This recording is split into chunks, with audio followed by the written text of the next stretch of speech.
बच्चों आज का टॉपिक है आपका अवतल गोली दर्पण के लिए सिद्ध करना है F इक्वल टू R/2, जिसका मीन है कि सिद्ध कीजिए कि गोली अवतल दर्पण की फोकस दूरी उसकी वक्रता त्रिज्या की आधी होती है जी। इसके लिए आप पहले एक अवतल दर्पण बनाएंगे। इसमें पॉइंट पहले आपको क्या देना है, P, इसके बाद F और C। पॉइंट P क्या है, पोल है, F है प्रिंसिपल फोकस, C है सेंटर ऑफ कर्वेचर।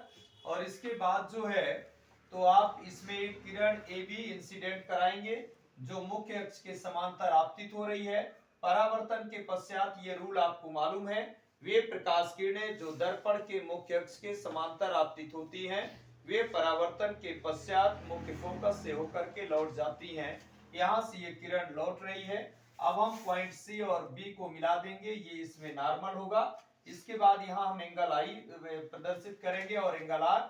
आई का मतलब है इंसिडेंस एंगल है यानी आपतन कोण, और आर है रिफ्लेक्शन एंगल। ये परिभाषाएं भी आपको मालूम है कि आपतित किरण अभिलंब के साथ जो कोण बनाती है उसे आपतन कोण कहते हैं, परावर्तित किरण अभिलंब के साथ जो कोण बनाती है उसे परावर्तन कोण कहते हैं। इसके बारे में थोड़ा सा दो लाइन स्टेटमेंट लिखेंगे आप कि माना कि MP अनेक अवतल दर्पण है, P इसका ध्रुव है, F मुख्य फोकस है, C वक्रता केंद्र है।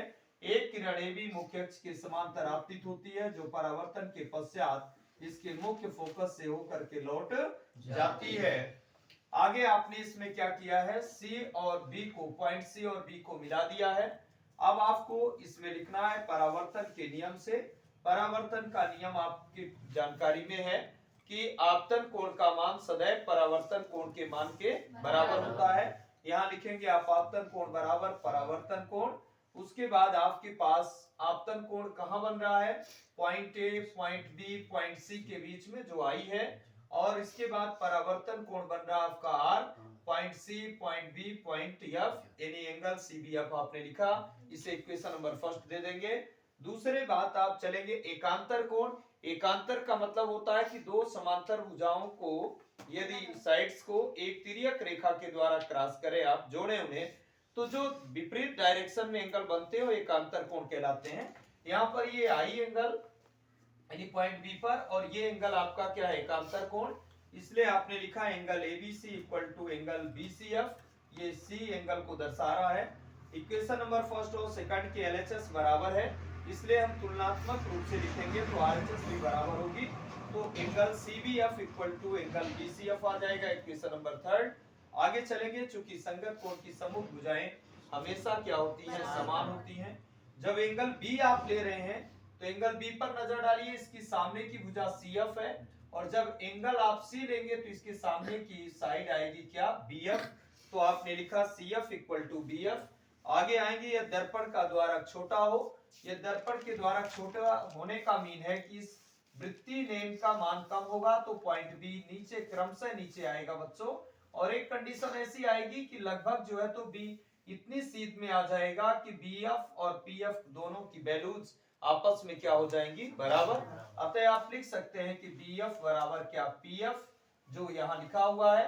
समीकरण नंबर 4 में थोड़ा नोटिस करें, CF इक्वल टू जहां BF था वहां मैंने PF रख दिया, तो CF इक्वल टू PF आ गया। क्योंकि आपको जानकारी है साइन कन्वेंशन के अकॉर्डिंग यदि आप देखेंगे तो दर्पण में जितनी भी डिस्टेंसेस हैं, दूरियां हैं, उनका मेजर ऑलवेज हम यानी पोल ऑफ मिरर से करते हैं, यानी दर्पण के ध्रुव से करते हैं। इसलिए चूंकि यहाँ पर PF तो पोल से मेजर की गई डिस्टेंस है, बट CF ये जो है पोल से मेजर नहीं की गई।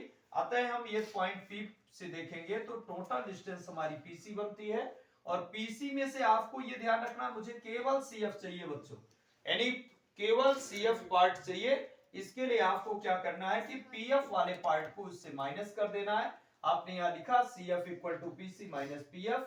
इक्वेशन नंबर 5 में आए, जहां CF लिखा है वहां मैंने लिखा PC minus PF equal to PF। यहाँ PF का साइड चेंज करेंगे, माइनस है उधर जाएगा प्लस हो जाएगा। PF में PF जब जुड़ेगा तो 2PF हो जाएगा। चिन्ह परिपाटी के अकॉर्डिंग आप जानते हैं P से लेकर C तक की दूरी वक्रता त्रिज्या है। वक्रता त्रिज्या को हम R के द्वारा रिप्रेजेंट करते हैं, इसलिए मैंने R लिखा। चूंकि ये पॉइंट C P के LHS में है, यानी बाईं तरफ की मापी गई दूरियां यानी आपतित किरण की विपरीत दिशा में मेजर की गई दूरियां ऋणात्मक होती, इसलिए मैंने नेगेटिव साइन यूज किया है। इसके बाद पीएफ क्या है, ये फोकस दूरी है।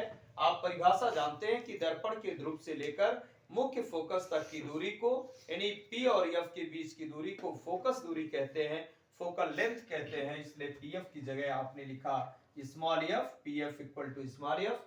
ये पॉइंट एफ भी पी के एलएचएस में है, इसलिए यहां भी मैंने माइनस लगाया। आप पीसी की जगह माइनस आर, पीएफ की जगह माइनस एफ, माइनस माइनस हट गया आपका, r इक्वल टू 2f, और जब f बराबर करेंगे तो r/2। यही आपको प्रूफ करना था। बहुत इजी क्वेश्चन है, इसको थोड़ा ध्यान से आपको पढ़ लेना है।